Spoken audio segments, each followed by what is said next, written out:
I'm Dan Drake. This is Front Up on Visitor Network TV. Our guest is Deborah Timmerman, who is a local business person and somebody with a special interest in the history of Nantucket and how it is maintained and preserved for future generations.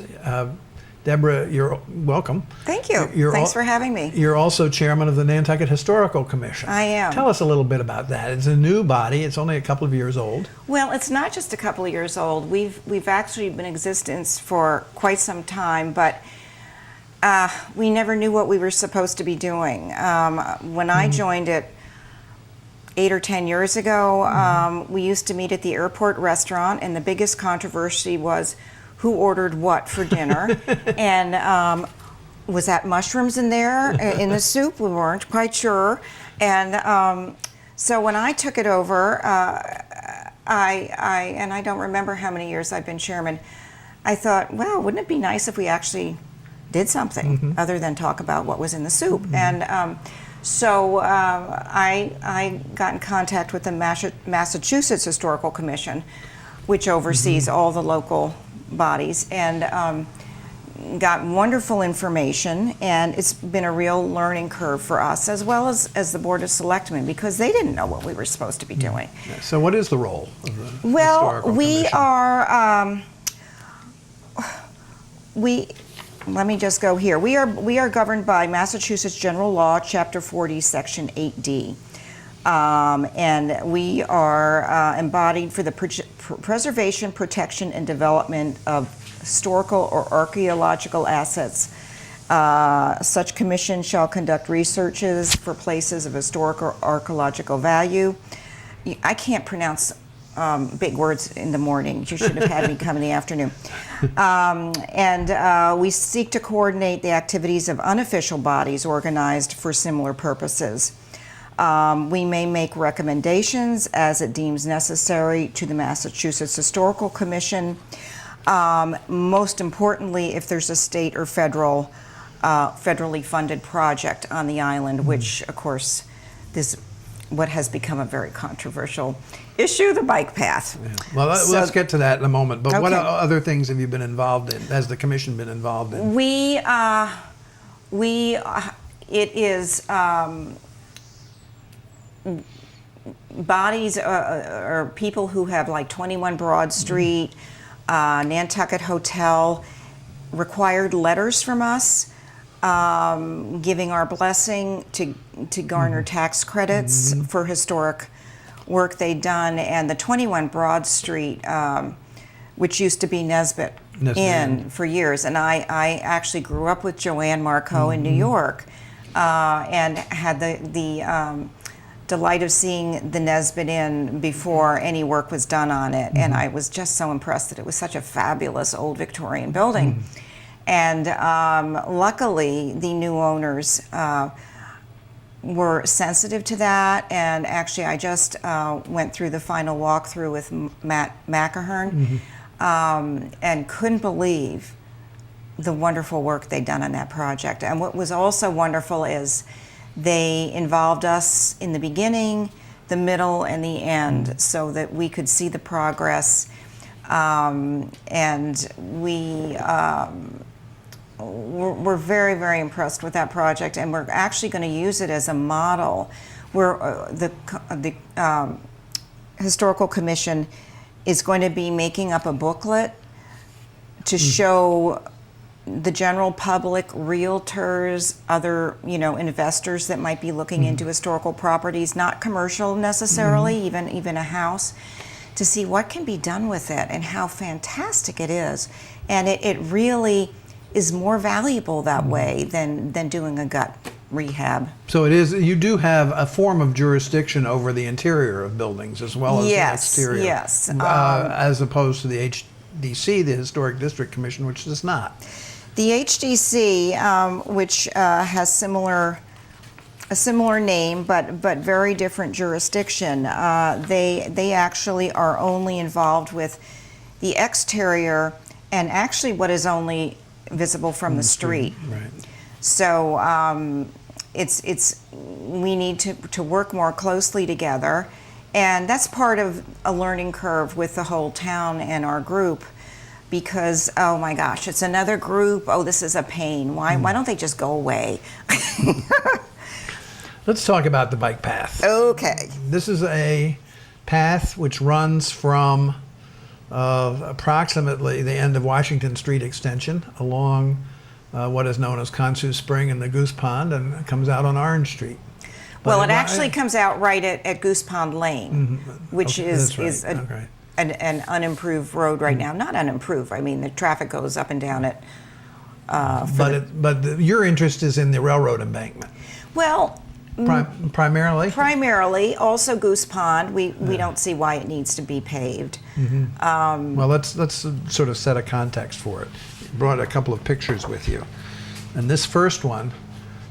Why don't you point out where Goose Pond is? Goose Pond is here, and the Consu harbor. Spring. Yeah, and Consu Springs, and then the harbor is what you see beyond this. It's just a little strip of land that goes across and ends up on Goose Pond Lane, which then dumps out on Orange But it is Street. an embankment which was built up for the railroad.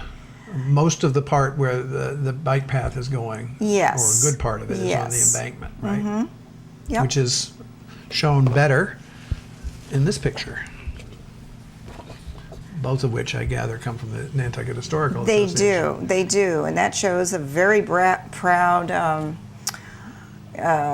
train, not very big, chugging along this little path. The embankment. The embankment, and it actually went up Bear Street, and I don't know the exact path of it, but you know, there is a railroad bed then that picks up off of Surfside Road. Right. So, the controversy is over what? The controversy is over the design. We don't have any problem with. There's already actually a bike path going through there. It's already a multi-use path. All the way along that embankment? Yes. Used by many people every day. And it's been there for a century. It hasn't washed away. It's just a packed earth path. Do we feel it could be improved? Yes, it could be made wider. There's also the issue of the two culverts, which have failed, and as such, the Goose Pond has become very murky Very and stagnant. Yes, it's stagnant and not healthy. There are toxins in there which need to be removed. But the first phase of the bike path doesn't involve replacing those culverts, as I understand it. No, and we feel like that's sort of putting the cart before the horse, because the bike path would then have to be disturbed to do this work, and it's not a simple work. It's not like, oh, we'll just put a couple of And bigger. there's a risk that it won't get done if Yes, if it's postponed. Yes, and I've been in contact with the Concom. One of the things that we've been very frustrated about is that this path was presented to the public in a way that didn't fully divulge what we're getting into here. This is what has been. Here. This is what has been presented to the Board of Selectmen. That's the way it looks now. And basically it's a path going through a very bucolic rural setting. I actually had never even been down there. I went walking with my dog Siggy, and we traversed the whole path and ended up on Orange Street. And we heard birds singing, we heard things out in the harbor. You really forget about Orange Street. It's fabulous, and it's yes, it's historic as in terms of that's where the train went through. But you know, for 100 years, it's been this bucolic path that people traversed, and it's very soothing to the spirit to walk through there. What is the process now? Where is it in the process, and what remains before it's either approved or disapproved? We felt like we weren't, our letter, which we responded to, well, first of all, October of 2011, I received a letter via email from VHB, which is the engineer that was hired to design this. And it said, it referenced the Harwich Historical Commission. I didn't hear anything regarding this for 2 years, and then I had a letter or an email come from Mike Burns saying he'd gotten my email from Erica that he would like some input from us on it. 2 years later. So last year, basically. Yes, in November. And basically what we've responded to is we're stressing the incompleteness of the application, the failure of the application to fully describe what is existing now, and what also this new proposed bike path is going to look like. It's going to look hugely different. It's, in our mind, is over-engineered for this space. There is a mass rail trail that has been used over the whole state that brings what ComCom also was the information they were given was this is the way it has to be, otherwise we don't get state funds. No, it doesn't have to be this way. They actually have had the foresight to develop a plan for specifically areas like this, which are very ecologically and historically sensitive. And one of our purviews is if we feel there's adverse effect, the destruction or alteration of all or part of a site, the isolation or alteration of a site's surrounding environment, or the introduction of visual, audible, or atmospheric elements that are out of character with the site or its setting. This rail trail does allow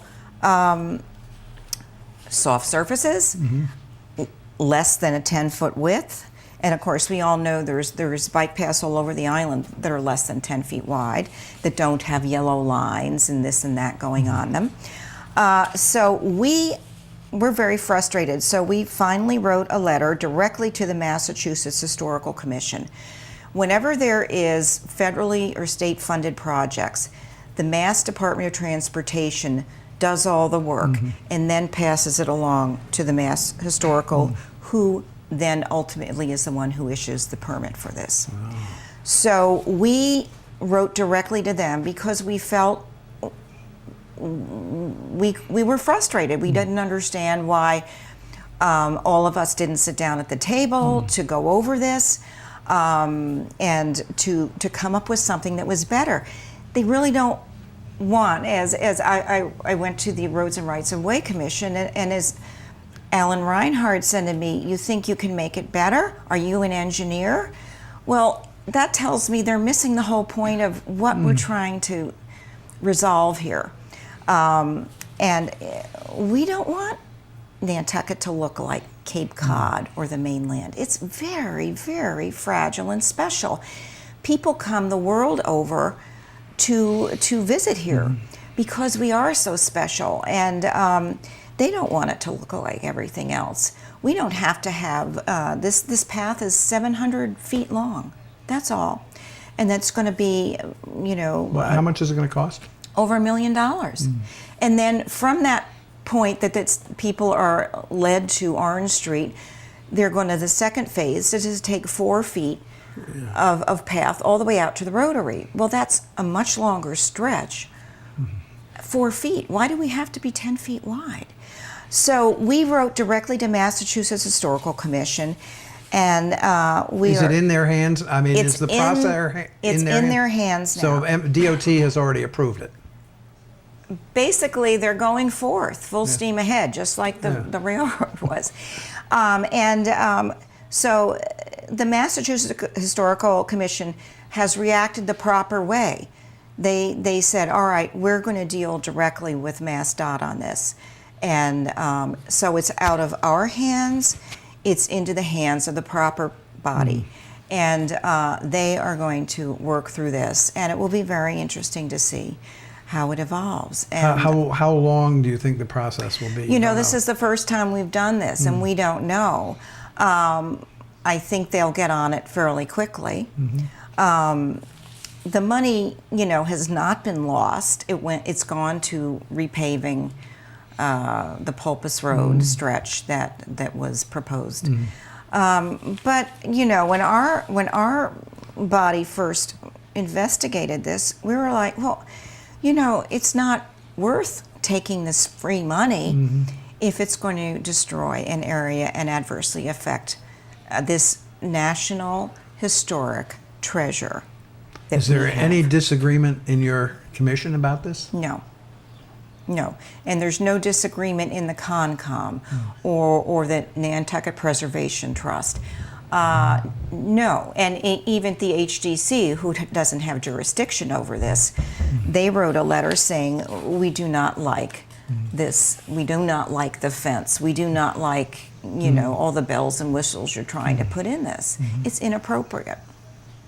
Deborah Timmerman, thank you very much, and good luck with your quest. Thank you so much for having me. Thank you.